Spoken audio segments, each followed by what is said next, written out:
Aniya na ang mga dagkong balita karong adlaw sa One Mindanao. 16 anyos nga lalaki naaktuhang nangawat og baby stroller sa usa ka balay sa Davao City. Batan-on na rescue sa otoridad. Usa ka PDL nga gidala sa usa ka ospital sa Cagayan de Oro City aron patambalan na si Batan ang iyang police escort. Usa ka public market sa CI Zamboanga, Sibugay nasunog. BFP padayong giimbestigahan ang hinungdan sa insidente. Duha patay human nabanggaan sa usa ka kotse ang nakaparadang truck sa General Santos City. Driver sa kotse giingong nakatagpilaw. El Salvador City Health Office gikaalarma ang padayong pagsaka sa kaso sa dengue sa syudad. Pagpanglimpyo sa palibot gihingusgan. Ito ang GMA Regional TV 1 Mindanao. Mayong hapon Mindanao, ako si Sara Hilomen Velasco. Usa ka 16 anyos nga lalaking naaktuhang nangawat og baby stroller sa usa ka balay sa Matina Crossing, Davao City ang girescue sa otoridad. Ani report ni John D. Esteban.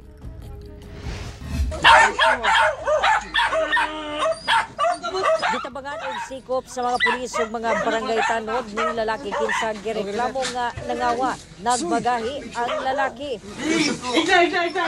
Base sa investigasyon sa kapulisan, ang nangawat 16 anyos kinsa naaktuhan sa nagreklamo nga nangawat og stroller sa ilahang balay sa usa ka subdivision sa Barangay Matina Crossing, Davao City alas 11:30 Domingo sa gabi. Dali-dali kining nagpakitabang sa kapulisan. Nakadagan ang minor de edad ug didto na kini nasikop sa Pikas Balay. Ay nagalakaw sa taas akong atop. So gikan na itong kawatan didto sa Aris. Ang kawatan ni dagan diri sa among balay. Diha siya nagtago sa among likod sa balay namo. Us kato mga pulis ni adto na diri mga barangay tanod. Salamat kayo sa ilang abtik na pagresponde. Inumagod ni siya kaning minor offender. Pero nando siya gihilabtan jud mga sinina nga ihanap pong gisulod. So sa pagkakaron ma'am ang going investigation kung willing mo file og kaso ang kaning biktima ma'am no ato yung iporso ang case para po dili po ni pamarisan sa uban nga irason na lang ang mga edad. Sumala sa kapulisan, taga Davao Occidental ang lalaki ug anaa sa Davao City nagtener sa samang subdivision kay nanarbaho isip helper sa kapitan sa usa ka barangay sa nasangpit ka probinsya.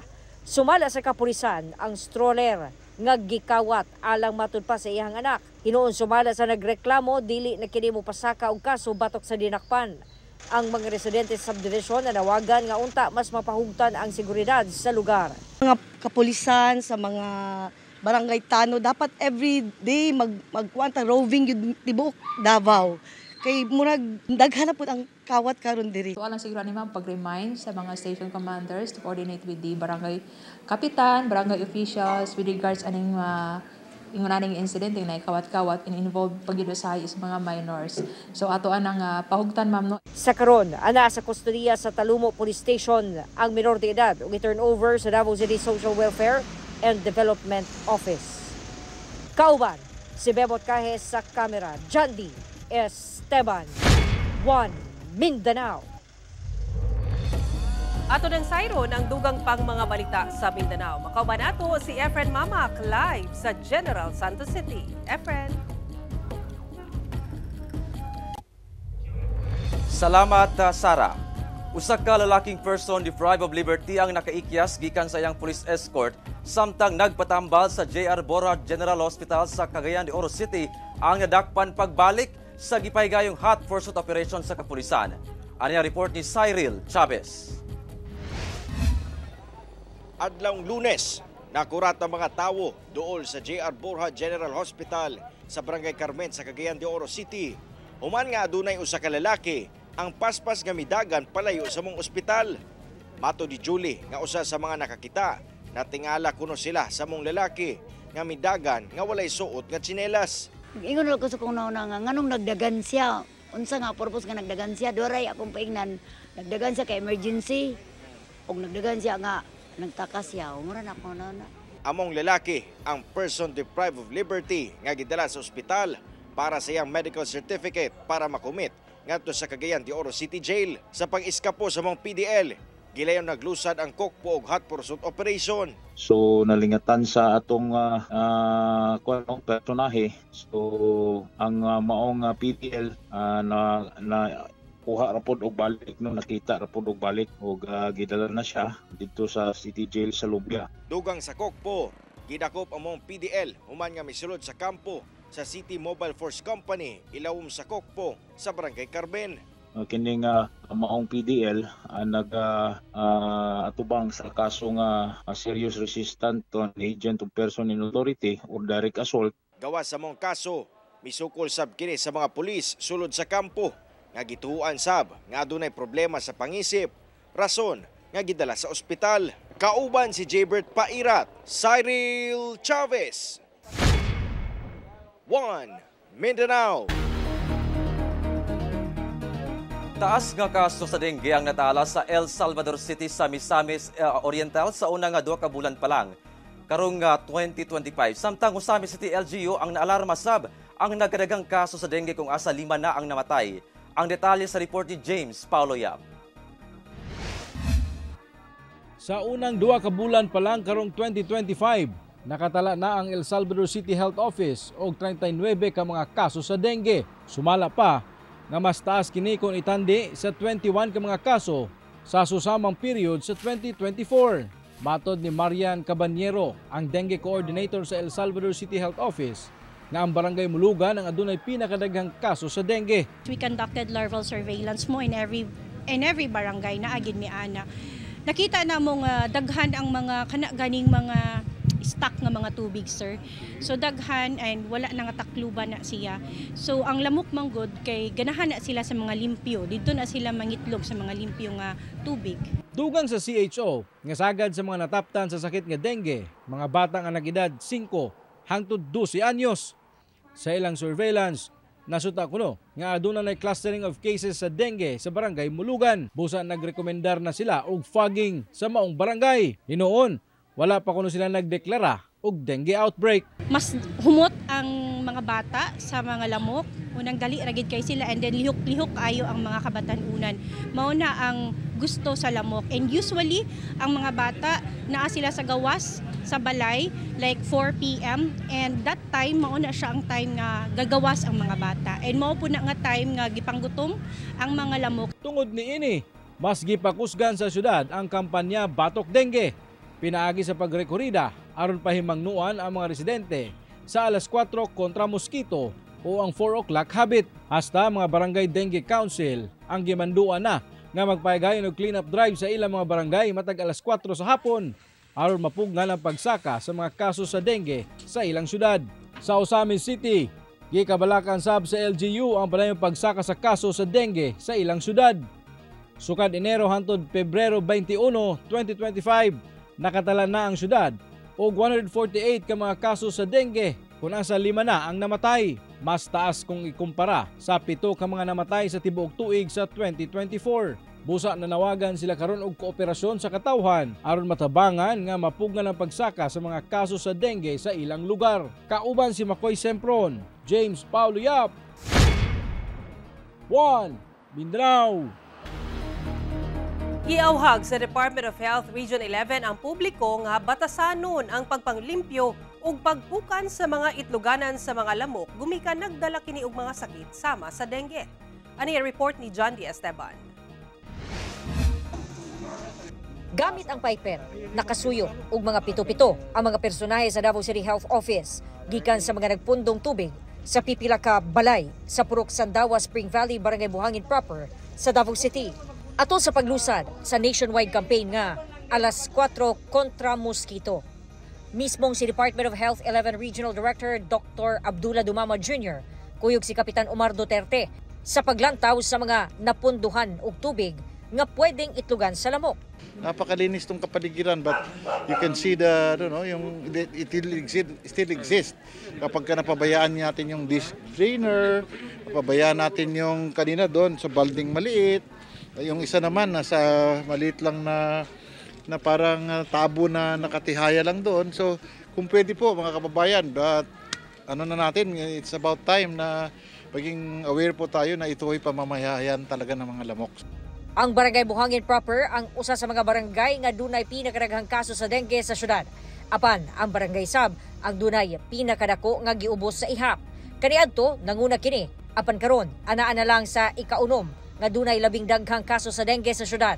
Mayroon gini mo significant decrease gid siya sa cases sa dengue, which is proud pod mi na kay step in the right direction. Every 4 PM permi gid mi naga-take og classes among mga chapter leaders, among mga presidents na permi i-remind ang community na dapat be vigilant gid sila sana. Samot na kay ang dengue man gud wala ginay season. As of second week sa January, anaa sa 141 dengue cases na ang natala sa Davao City, usa ang patay. Makaalarma matud pa ang maong ihap. Apan miubos kini itandi sa susamang period sa nikalabay tuig nga 263 cases ug 3 ang patay. Muna gipanawagan nga hingusgan gyud sa komunidad ang paghinlo sa palibot. Una na diha ang paghuwad sa mga container nga napunduhan og tubig. 7 to 8 days dapat itaob mo na yun para hindi na maging lamok. Kasi pagka naging lamok yan, 20 days sa mga nanalasa. Giauhag ang tanan nga kanunayon ang paglimpyo matag alas 4 sa hapon, labi na ang pagpukan sa mga itloganan sa lamok aron dili na mokaylap ang sakit nga dala sa lamok, labi na ang dengue nga pwedeng ikamatay sa taong mataptan. Wala na ring edad na pinipili. Kaya sa pagkakataon ito, nakikiusap po kami na yung ating mga kababayan ay paniwala talaga tayo na ang prevention still better than cure. Huwag na ho nating hayaan pang magkasakit tayo. Kauban, si Bebot Kahes sa kamera. Jondi Esteban. 1 Mindanao.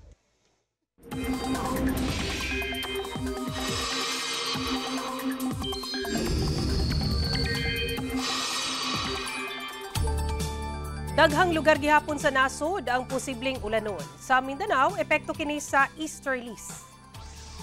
Sumala sa pag-asa daghang lugar sa Luzon ang apektado sa amihan. Ang ubang lugar sa Luzon ug Visayas ulanon epekto sa shear line. Samtang magdala og mga pag-ulan sa Mindanao, ang easterlies o ang init nga hangin gikan sa dagat Pasipiko.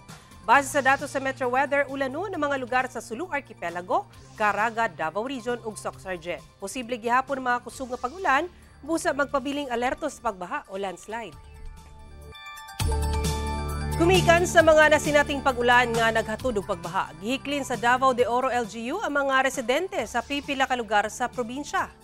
Nagpatuman og preemptive evacuation ang Davao de Oro Provincial Disaster Risk Reduction and Management Office sa pipila ka lugar sa probinsya. Sa pakiginabi sa GMA Superradyo Davao, kang Allen Baco, ang Division Head for Operations and Warning sa Davao de Oro PDRRMO, nga lakip sa gipahiklin ang mga residente sa Purok 4, 5, 6, 7 ug 8 sa Barangay Kahayag sa New Bataan ug Purok 7 sa Nabunturan.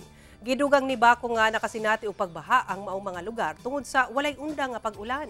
Una na ang gipailawom sa pag-asa sa yellow warning rainfall ang probinsya.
Ito ang GMA Regional TV 1 Mindanao. Gisugat og protesta gikan sa nagkadiang grupo sa Davao City ang paghandom sa People Power Revolution karong adlaw. Atong sayro ng detalye ini sa live report ni Jondi Esteban. Jondi.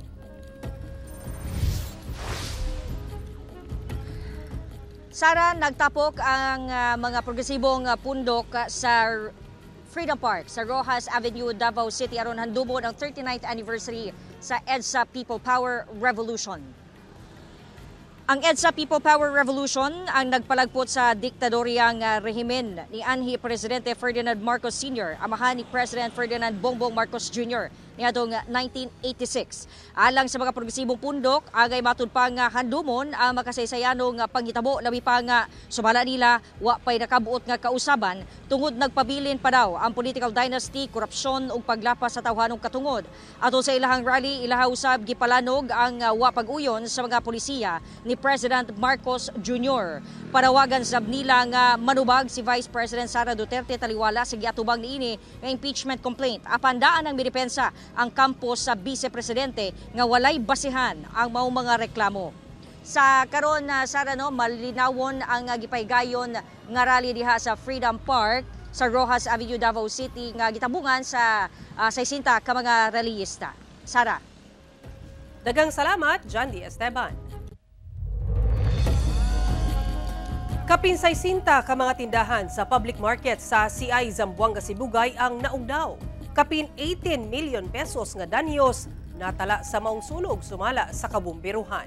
Ani ang detalye. Sa aerial video sa usa ka netizen, makita ang pagdilaab sa kalayo diyang nasunog ang public market sa Barangay Poblasyon CI Zamboanga, Sibugay pasado alas 6 sa gabi niadtong Lunes sumala sa kabumbiruhan. Ugdaw ang 66 ka mga tindahan sama sa mga bakery, RTW stores, groceries, bugasan, lakip mga wet goods. Sa kakusog sa kalayo, naabdan og 12 ka oras una napakgang ang kalayo. Matod sa VFP Zamboanga, Sibugay, usa sa nagpadugay sa pagpakgang sa kalayo ang nangasunog nga mga lana. Gamasab sa light materials ang maong public market. Ang nangyari sir, contain naman po yung yung mismong buong kasi po, yung public market. So, kaya po siya natagalan, sir, kasi may mga oil, yung mga tinda po ng ating mga yung sa public market. Halo-halo na po kasi yun, yung public market na yun. At ang bilis din po siyang nakakalat dahil po yung medyo may kalumaan na din po at saka yung ceiling po niya is may mga light materials. Gibana-bana ang moabot sa kapin 18.4 million pesos ang danyo sa maong sunog. Anaasab sa 46 ka matag-iya sa maong public market ang apektado nga gilayong ginatagad sa LGU. Hinuon walay angol sa itabo. Padayon ang BFP sa pag-imbestiga sa hinungdan sa sunog. As of now, sir, still under investigation pa po yung status po ng investigation po natin, sir. Kauban si Bong Vicencio, Efren Mamak, One Mindanao. Anaas sa duwa ka mga individual ang patay, samtang duwa ang samdan. Human ang managlaing pagpanunggab o pagpamusil nga nahitabo sa nagkadayang lungsod sa Bukidnon. Ano ang report ni Cyril Chavez? Adlong Biyernes, dead on arrival sa ospital ang 53 anyos nga lalaking biktima, kinsa residente sa Purok 5, Barangay Puwalas, Baungon, Bukidnon, human nga gidunggab sa makadaghang higayon. Ang insidente nahitabo pasado alas 10 sa buntag kung asa ang gitudlong sospek ang 38 anyos nga lalaking kauban sa trabaho sa biktima. Sa investigasyon sa kapulisan, naglalis kuno ang duha nga misangpot sa pagpanunggab. Ang inungdan ani, sir, misunderstanding kabahin gani sa ilahang trabaho. No? So, nagtawag sa ato ato po kaning gi-extend ang ato ang assistance dito para maimbestigaran. Hinoon, gilayong mintahan ang sospek sa barangay ug kapulisan ug ipasakaan na og kasong murder. Samtang Biyernes pasado alas 9 sa gabi, patay ang usa ka 45 anyos nga lalaking biktima. Human gipusil sa Mabuhay Village, Poblasyon Pangantukan, Bukidnon. Subay sa investigasyon sa kapulisan nga una nakadungog og sagunson nga buto sa pusil ang live-in partner sa biktima. Migawas kuno kini sa ilang panimalay. Apan, nakita na lamang ni ini nga nagbuyod na ug patay na ang biktima. Gisubay na sa PNP ang sakiran nga ulahing nakita duol sa balay sa biktima nga gituhuang adunay kalampigitan sa krimen. Samtang adlang Sabado, pasado alas 5 sa buntag, girespondihan sa Maramag PNP ang gitahong pagpamusil sa Purok 7, Barangay Dulugon. Daling gidala sa ospital ang 30 anyos nga lalaki o 33 anyos nga babae human makahiagom og mga samad pinusilan. Hinoon, luwas na kini sa makuyaw nga kahimtang. Sa investigasyon sa PNP, padulong unta mo trabaho ang mga biktima diyang kalit silang gipamusil sa duha ka mga individual nga misibat rasab human ang krimen. Padayon ang pagpangita sa mga sospek. Cyril Chavez, 1 Mindanao. Nasakmit sa otoridad ang ana sa kapin 6.8 million pesos nga kantidad sa gituhuang shabu gikan sa usa ka lalaking high value target nga sospek sa Luok Sulu.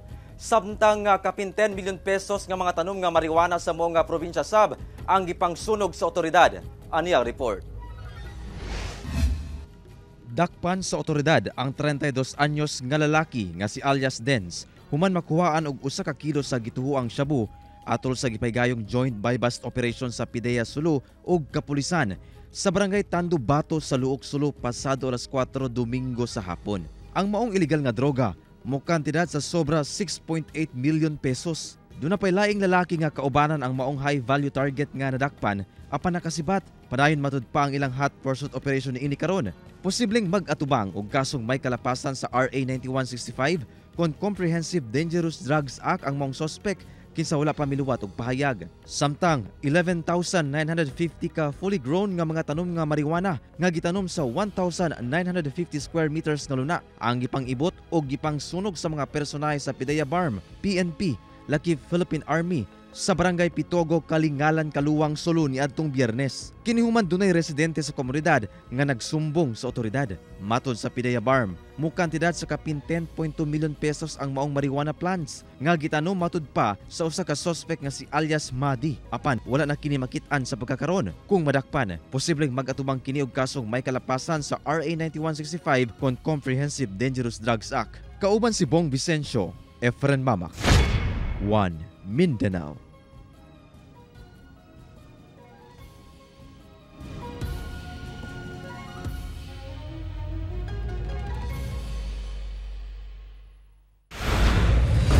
Ito ang GMA Regional TV 1 Mindanao. Ilusad na ugma ang podcast ni Kapuso News Anchor Pia Arcangel nga Power Talks with Pia. Ug iyang unang powerful guest, si GMA Network Chairman Attorney Felipe L. Gozon. Ani report.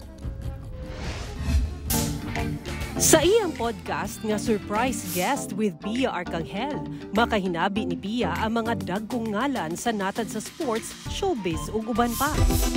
Karon, mga influensyal nga personalidad sama sa business tycoons, tech innovators, award-winning artists ug uban pang industry leader ang maka one-on-one ni Pia sa pinakabagong GMA Integrated News Podcast nga Power Talks with Pia Arcangel nga magsugod na sa February 26. Mabuhay and welcome to Power Talks. Excited si Pia para sa bagong podcast produced by GMA Digilabs. I hope that from the show, viewers and listeners will be able to pick up stories that they will learn valuable lessons that they can apply to their own lives as well. Sumala ni Senior Vice President and Head of GMA Integrated News, Regional TV and Synergy Oliver Victor B. Amoroso, padayong nagapangita ang GMA Network ug bagong mga paagi aron maabot ang audience sa managlahing online platform. First guest sa newest Kapuso podcast, si Attorney Felipe L. Gozon, ang Chairman of the Board and Advisor ug Chairman sa Programming Committee sa GMA Network. Dinhi, iyang giistorya ang iyang childhood. Oh yes, I was so malikot. I was all over the place. Pamilya. So sir, what are some of the biggest joys you have as a parent and as a grandfather? Well, to see my children succeeding. Life lessons. Early on, I already learned never to argue with my mother. You will never win. So why argue? Ang iyang leadership style. I learned from that not to listen to excuses. Og realizations. When you look back, your career, everything that you have accomplished, what would you say to your younger self? In life, you have to set a goal. And when you achieve the goal, you cannot imagine how you feel. Dunay mga bagong episode ang Power Talks with Pia Arcangel matag Wednesday sa Spotify, Apple Podcasts ug sa tanang GMA Integrated News social media platforms. Sara Hilomen Velasco, One Mindanao. Gihimakak sa Misamis Oriental Provincial Government ang aligasyong gibaligya niini ang Misamis Oriental Electric Service Cooperative kon Moresco 2. Ang pagtambong kuno sa usa ka dakong electric company sa kauluhan sa gihimong Power Forum sa Hingog City aron lang makatabang sa Moresco 2. Ang detalye sa report ni James Paulo Yap. Giklaro ni Misamis Oriental Provincial Administrator John Venice Ladaga nga dili tinuod ang nagkatag nga impormasyon nga gibaligya ni Misamis Oriental Governor Peter Onabia ang Misamis Oriental Rural Electric Service Cooperative kun Moresco 2. Apan giangko ni Ladaga nga adunay usa ka dakong electric company nga gikan sa kauluhan ang misalmot sa gipahigayon nga Power Forum sa Hingoog City niadtong adlong Biyernes nga giorganisa sa probinsya. Walay joint venture agreement nga pag-isgutan dito. It just presented during sa presentation sa Meralco para makatabang po sila sa mga cooperatives. Dili lang din sa Misamis Oriental. Dugang pagpaklaro sa probinsya nga wala kini gahom sa pagbaligya sa usa ka kooperatiba. Apan, alang kang kanhi Misamis Oriental Vice Governor Joey Pilaes, dako ang iyang pagtuo nga paglihis kini sa tinuod nga tuyo sa probinsya sa gihimo nga Power Forum. Dili makaingon ang provincial government nga wala sila labot kay sa akong tan-aw maugid na ang ilang purpose. Ang ilang participation is sharing sa expertise, sharing of best practices, sharing of information on the power efficiency services. Gipaning kamutan pa sa GMA Regional TV 1 Mindanao nga makuha ang kabahin sa Moresco 2 Management. Kalabot na sa maong issue, ang Moresco 2 mo'y gasupply sa kuryente sa istig bahin sa Misamis Oriental. Kauban si Makoy Sempron, James Paulo Yap, One Mindanao.